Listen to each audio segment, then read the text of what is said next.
diffusait du reggae et qu'on sentait dans l'âme ragamuffin.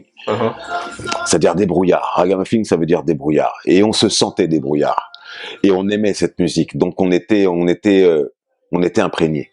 Et ça vous permettait de vivre? Ça nous permettait de vivre. Avec un petit peu de trafic de drogue à côté, on arrondissait les angles. Ok. Mais ouais, ça nous permettait de vivre. Ça nous permettait de vivre, de faire quelques petits sous pour. Bon, on faisait pas énormément d'argent, sauf à la fin. Mais ouais, ça nous permettait de faire des investissements. Est-ce que aujourd'hui tu pourrais refaire ce genre de soirée ou pas, si tu voulais relancer, populariser le reggae? C'est possible de refaire ce modèle ou pas? Bah non, c'est plus la peine aujourd'hui. Aujourd'hui, tu fais un son de système, c'est une soirée banale. C'est une soirée comme une autre aujourd'hui, un son de système. À l'époque, c'était vraiment une soirée très spéciale. Une soirée qui n'avait rien à voir avec les autres soirées. Et c'est pour ça que les gens venaient. Aujourd'hui, c'est tellement banalisé que bon, tu dis son de système à quelqu'un et non seulement il sait ce que c'est, mais il aura pas forcément envie de venir. Tu vois ce que je veux dire? Et à l'époque, les gens savaient pas ce que c'était, donc ils venaient voir quoi. Et donc on est passé de 100 personnes à des sons de système où on avait 1500 personnes dans la salle et on en refusait 500. 1500 personnes. Ouais. 1500 personnes. On remplissait plus que des grosses soirées, soi-disant hype, machin. Il y avait plus de monde chez nous. Il faut rappeler et que des gens, que des entrées payantes. Que des entrées payantes. Parce que je pense que ce qui a opéré, c'est le charme de la spontanéité de la jeunesse. On était spontané, on était jeunes, on en avait rien à foutre, surtout. On était là pour notre musique et pour faire notre délire, quoi, tu vois, et qui nous aime nous suivre. En fait, c'était ça le truc, qui nous aime nous suivre. Et il y a beaucoup de gens qui nous ont suivis, on a eu de la chance. Beaucoup de gens nous ont suivis. Du coup, on a été assez loin avec ces soirées. On a été assez loin. Et du coup, tu as commencé à délirer, à poser des phrases, à toaster sur les morceaux que tu passais. Ouais, voilà. C'est comme ça que tu as commencé à rentrer. Voilà, petit à petit, on est devenus des artistes parce qu'on avait envie de toaster, quoi. On avait envie de faire comme Papa San, on avait envie de faire comme Yellowman, on avait envie de faire comme Josie Wells, comme Charlie Chaplin. Voilà. Ok. Comme des Sean Paul aujourd'hui. Tu vois, aujourd'hui, on va citer Sean Paul pour les plus connus. Mais à notre époque, c'était ceux que je viens de te citer. Et voilà. Mais à l'époque, c'était inconnu. Personne connaissait ça. C'était une musique ultra exotique, ultra marginale. Donc, on en était fiers aussi par rapport à ça, parce que personne la connaissait, tu vois. Et que quand on la faisait découvrir, les gens, mais qu'est-ce que c'est que ça? D'où ça sort? C'est quoi comme musique? Tu vois, le dancehall, personne connaissait ça en France. Et quand est-ce que tu as la démarche de te poser, de dire ok, maintenant j'écris des textes, je vais en studio, je fais du son? Comment ça s'est passé? Ça s'est fait petit à petit. Il n'y a pas eu vraiment de déclic. Ça s'est fait petit à petit en prenant les choses de plus en plus au sérieux, en s'apercevant qu'il y avait peut-être moyen d'en vivre. Ouais. Et donc de pas être salarié, donc de rester libre. Grâce à cette musique. C'est ce qui est arrivé au final. Ouais. Donc c'est une musique qui nous a déjà procuré la liberté. Tu peux pas, tu vois, voilà. J'ai jamais été salarié de ma vie. Si à 19 ans, et en plus en fait je travaillais au Black, donc j'étais un faux salarié. C'était au Black. Mais depuis que je pratique cette musique, je n'ai travaillé que la musique. C'est incroyable, c'est une chance que beaucoup de personnes n'ont pas en vérité. Ouais, c'est une chance que nous a apporté cette musique, et parce qu'on l'a prise au sérieux surtout. On l'a prise au sérieux et que petit à petit, on va pas dire qu'on est devenu professionnel, on va dire qu'on est devenu pointilleux et qu'on voulait bien faire les choses.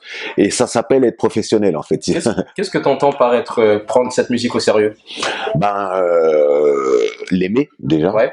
L'aimer réellement.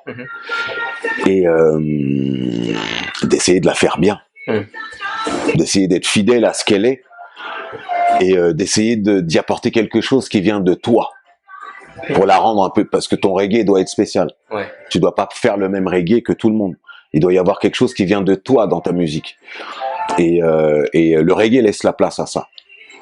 Tu vois, et c'est ça qui est intéressant, c'est parce que je me suis fait ma personnalité dans le reggae, mais j'ai ma propre personnalité. Elle ressemble pas à celle des autres.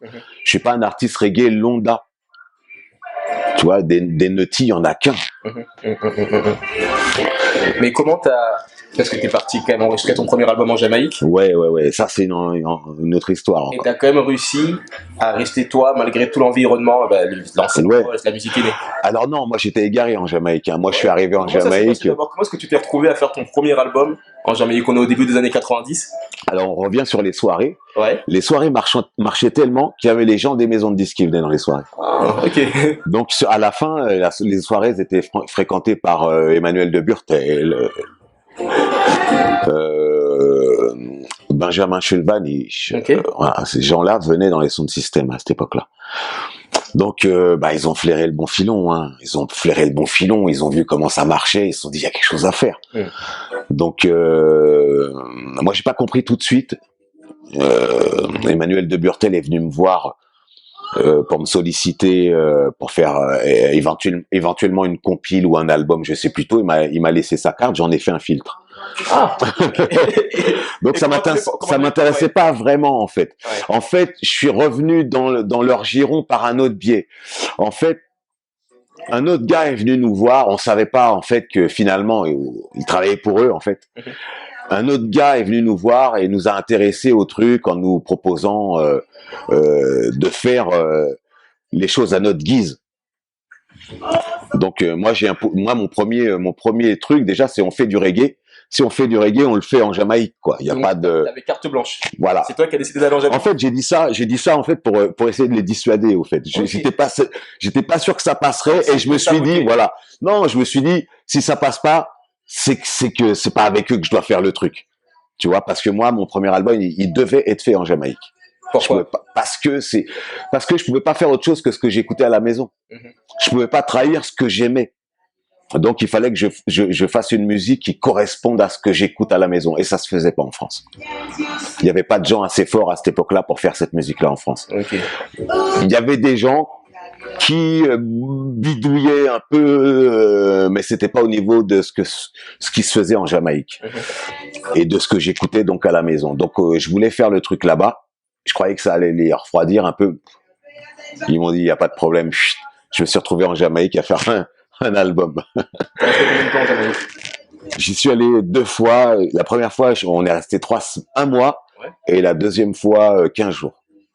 Donc j'ai eu le temps. C'était une première fois, mais une bonne première fois. Et t'as pu faire ton album quand tu voulais? On t'a pas imposé des plannings, une direction artistique? Non.